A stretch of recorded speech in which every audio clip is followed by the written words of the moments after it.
White House Press Secretary Karine Jean-Pierre doesn't seem to know what building a wall actually means. Joe Biden's economic team is scrambling as America is now in a recession.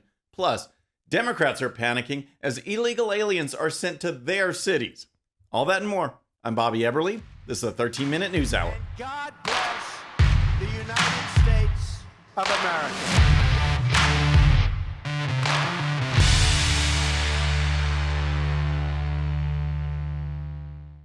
Okay, friends, welcome to the show. Happy Monday. I hope you had a great weekend. If you're new to the show, thank you so much for tuning in. We're going to start with Joe Biden's White House Press Secretary, Karine Jean-Pierre, because with each passing day since she replaced former Press Secretary Jen Psaki, Jean-Pierre has demonstrated that she is in over her head, way over her head. She often appears flat out clueless about what's going on in the Biden administration, and she has trouble answering even the most basic questions.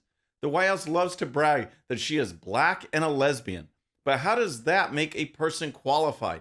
It doesn't. The job is the job, regardless of someone's race or sexual orientation. No black, white, gay, straight. No matter how you look at it, Jean-Pierre is one of the worst press secretaries that I've ever seen. Case in point is the recent announcement by Joe Biden that he is actually going to build parts of a border wall in Arizona. That's right. Even though he railed against Trump's border wall, Biden has now decided to do it. Why? Good question. Biden has left millions of illegal aliens, just let them walk across the border since he was inaugurated. Every country in the world knows our southern border is wide open. Drugs, gangs, human trafficking, you name it. And Biden is letting it happen. So, Biden didn't just suddenly have a change of heart. This is all about politics. In Arizona, Democrat Senator Mark Kelly is trying to hold on to his Senate seat. And so all of a sudden, Biden and Kelly are acting like they care about border security. They don't. But now they have to try and sell that idea that they do care to the American people. And that's where White House Press Secretary comes in. First, in case you didn't know, back before she became press secretary, Karine Jean-Pierre tweeted this: Donald Trump, where are the pesos for your bigoted wall? So, just your typical left-wing hack. Trump's border wall is racist. It's so lame and so insulting to everyone out there of countless ethnicities who come here legally. But now, Biden is building a wall. And during the White House press briefing, Jean-Pierre was spinning her wheels. Basically, they are building the wall, but not building the wall. Here's the leading question from Fox News' Peter Doocy.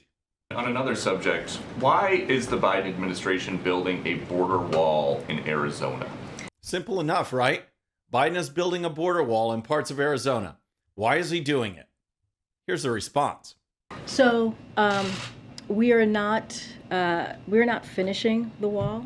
We are cleaning up the mess the prior administration left behind in their failed attempt to build a wall. And I just want to be very, very clear here. On day one, we returned the money, the $8 billion the prior administration took from our military. We gave that back. Wait, what? So the Biden team is not finishing a wall. They are cleaning up the Trump mess. But in this case, cleaning up the Trump mess means they are building a wall. Doocy asked, why are they building this wall? Jean-Pierre's response is basically to deny that it's happening, but say something else is happening. And that something else is exactly what she is denying. It's ridiculous. Here's more. But President Biden, when he was a candidate, said there will not be another foot of wall constructed in my administration. Yeah. So what changed? We are not finishing the wall. If walls work in that part of Arizona, is this the administration trying to get migrants to cross somewhere else, like in Texas? What is the plan? We are not finishing a wall. We are cleaning up the mess that the prior administration made. This is just a crack up. How many times is she going to say, we are not finishing the wall? Biden said not 1 foot of wall will be constructed. Now, Biden's building a wall. Maybe Jean-Pierre didn't get that memo. Shouldn't someone tell her that her talking point about cleaning up the mess not only makes no sense, but it actually means, yes, we are building a wall. But she wasn't done yet. By finishing the wall, is this We are not finishing the wall. by finishing, We are not finishing the wall. by filling in, is this racist? Because in 2019, when the former guy was proposing a wall, you said that it was his racist wall. So how is this any different? I'm just having a hard time understanding how this is any different. I'm not even sure how you get to your first question, to this question that you just asked me. I will say this, a Well, border what's the wall, difference? I'm answering your question. A border wall is ineffective use of taxpayer dollars. It's just great when she says, hold on, I'm answering your question, but she doesn't answer the question. This is taking Clueless to a new level. Well, regardless of what Karine Jean-Pierre is trying to say, Biden is trying to save a Senate seat by talking tough on the border in Arizona, but leaving it wide open everywhere else. All right, next let's talk about the economy. But first, if you're new to the show or haven't subscribed yet, regardless of platform, just search out my name, hit that subscribe button, make sure notifications are turned on. That way you can follow the show and help us grow. Okay, next let's talk about the Biden economy, because as you may know, America's GDP saw negative growth for the second consecutive quarter. What does that mean? Well, for any normal person, it means that America is in a recession. Of course, Biden's team is doing cartwheels, trying to spin the dismal economic news into something that isn't a recession. They are saying, well, 2 consecutive negative quarters has meant a recession in the past, but now Joe Biden is president. So whatever situation we are in, we're just not going to call it a recession. Here's Maria Bartiromo telling it like it is. The bottom line here is the economy is troubled. Don't forget, 3 million fewer people are working today than before the pandemic. We are producing less oil than before the pandemic, and we are no longer in growth mode. We are in a shrinking mode. The economy got smaller, not just in the first quarter, but the second quarter as well. Dana, you just mentioned the White House tried to manage this, get in front of the number, tell us a recession is not a recession. We all know what a recession is. This is what economists have counted on for as long as I've been covering this, and that's 30 years. She knows it. We all know it. America is in a recession. 2 consecutive quarters of negative growth. And Americans are feeling the punch. Everything is worse under Biden than it was before the pandemic. No matter how you feel about it or no matter what you want to call it, people are feeling pressure. They're paying 35% more for a dozen eggs than they were last year. They're paying 18% more for meat and fish than they were last year. And so those costs are creating what we call demand destruction. Here's one thing to keep in mind from Bartiromo's comments. There are fewer people working now than before the pandemic. Biden talks about how great things are, and he points to all the jobs he created. The fact is that he's trying to take credit for jobs that were already there, and people are just coming back to them after lockdowns. But the important fact is that we have fewer people working under Biden. So he's talking about creating millions of jobs, yet in reality, Biden has lost jobs. There were 152.5 million people employed before the lockdowns, based on the Bureau of Labor Statistics. And now there are 151.9 million employed. That's 600,000 fewer jobs, and Biden has the nerve to talk about job creation. In the meantime, when it comes to talk about a recession, the Biden team is scrambling. If the technical definition is 2 quarters of contraction, you're saying that's not a recession? That's not the No? That's not the technical definition. In terms of the technical definition, it's not a recession. The technical definition considers a much broader spectrum of data points. That is not the actual definition of a recession. It is a significant contractionary period over a few months. Do you see a theme here? Biden's team says they aren't building a wall, even though they are. And the country isn't in a recession, even though it is. All right, next let's talk about what's going on at the southern border after a word from our sponsor. Friends, I have an urgent warning for you from my friends over at GOLDCO. The last time the economy looked like this, the market tanked 50%. Millions of people watched their retirement savings disappear. We could be looking at a recession far worse than 2008. If you have $50,000 or more in your retirement savings, you could be at the greatest risk. So, call my friends at GOLDCO at 855-700-6173 to get a free gold IRA kit and learn how thousands are protecting their money now. You could win $10,000 or more in free silver. That's 855-700-6173. Okay, next let's talk about Texas Governor Greg Abbott and other GOP governors and the crisis at America's southern border. Since Joe Biden has come into office, we have seen the effects of his open borders policy. 100,000 to 200,000 or more illegal border encounters every single month. Millions have poured into our country, and it's exactly what the Democrats want. So Governor Greg Abbott, joined by other GOP governors, said, fine, if these Democrats think it's okay for illegals to just stream across the border and flood the border towns, let them step up and take care of them too. That notion has led to illegal border crossers being sent to places like New York City and Washington, D.C. And as you might expect, the Democrats are now crying and calling this a crisis. Apparently, it's okay for Texas border towns to deal with the problem, but not any left-wing city. Here's the story. Republican governors are adopting a new tactic to deal with record illegal crossings of the United States southern border. Send the migrants to the doorstep of President Joe Biden himself and the cities which describe themselves as sanctuary cities. So far, 4,000 migrants have arrived in buses from border states to D.C., and 2,800 have arrived in New York City. Both these cities describe themselves as sanctuary cities. Abbott announced the plan in April after Biden rescinded Title 42, which allowed border authorities to turn back migrants for health concerns. Arizona Governor Doug Ducey has employed the tactic as well, and he's planning to build the Biden administration for the effort. Great plan. After all, these are sanctuary cities, right?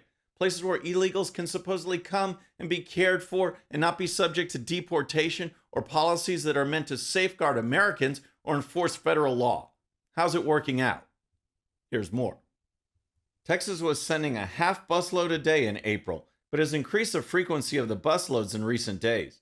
Officials say between 3 and 5 busloads of migrants have been arriving each day from the southern border to D.C.'s Union Station.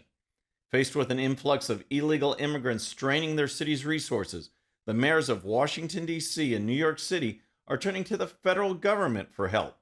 Most recently, Democrat D.C. Mayor Muriel Bowser has requested the National Guard be deployed to assist with the migrant crisis in her city. The number of people crossing the border seeking asylum we expect to only go up, and we need to make sure that there is a national response, not an ad hoc city-by-city, state-by-state response, Bowser said during a press conference. Oh my gosh, we need to call in the National Guard. There is property damage, drugs, gangs, human trafficking in Texas border towns and into the entire state of Texas and other states. These Democrats get a tiny taste of what it's like, and they're calling it a humanitarian crisis and bring out the National Guard. How about if we just close the border, make sure it's secure when we open it back up, and reform this whole process? Oh, wait a second. That would make too much sense. But then again, we'll see how D.C., New York, and other cities feel after a few more months of visitors. All right, finally, let's talk about election integrity because it's a big issue on the minds of many voters, and it will likely be a major key to success for Republicans in the midterm elections. I can tell you, as the new chairman of the Fort Bend County Republican Party here in Texas, that we take election integrity seriously, and the results are paying off. With the work that volunteers are doing locally, along with the Republican National Committee, we are moving to a point where Republicans are way more excited to go vote because they see what Democrats are doing in this country, and they are becoming more confident that the elections will be run properly in 2022 and beyond. Here's an update on what's been happening since the 2020 election. The Republican National Committee has continued its multi-million-dollar investment into election integrity for the midterm elections. These investments include 17 state election integrity directors and 28 in-state election integrity councils, who have recruited tens of thousands of poll watchers and workers in battleground states across the country. With 100 days left before the election, the RNC has surpassed a significant milestone with over 32,000 poll watchers in primary, general, and special elections so far this cycle. In addition, they have made over 65,000 unique voter engagements and have held over 2,700 election integrity trainings. Make no mistake, friends, there is a lot more to do, but the progress has been significant, And I've seen firsthand how having poll watchers present and having good election judges keep the process running smoothly and accurately. Things are much more likely to go by the book when there are good Republicans actually observing the process. Here's some key updates. Georgia's May primary elections ran smoothly, with turnout rising by approximately 300% in May early voting compared to 2018. There were poll watchers in 100% of the precincts the RNC believed to be key.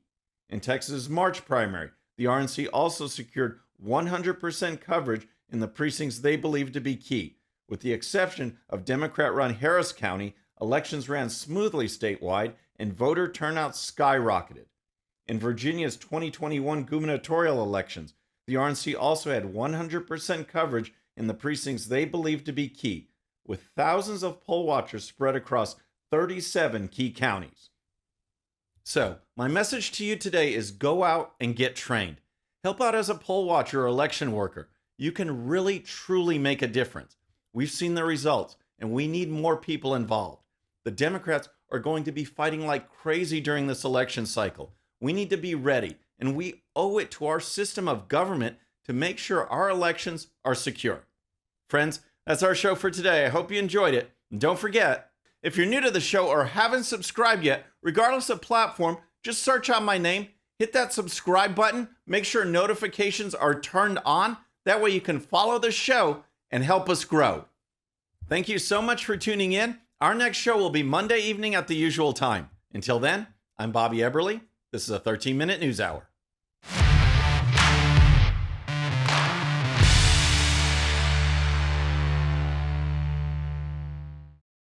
All right, friends, thanks again for tuning in. I really appreciate it. And before you go, please hit that subscribe button above. Once you do, tell your friends, share it, spread the word about the 13-minute news hour so we can keep growing. And for more great content, check out these videos right here, and I'll see you next time.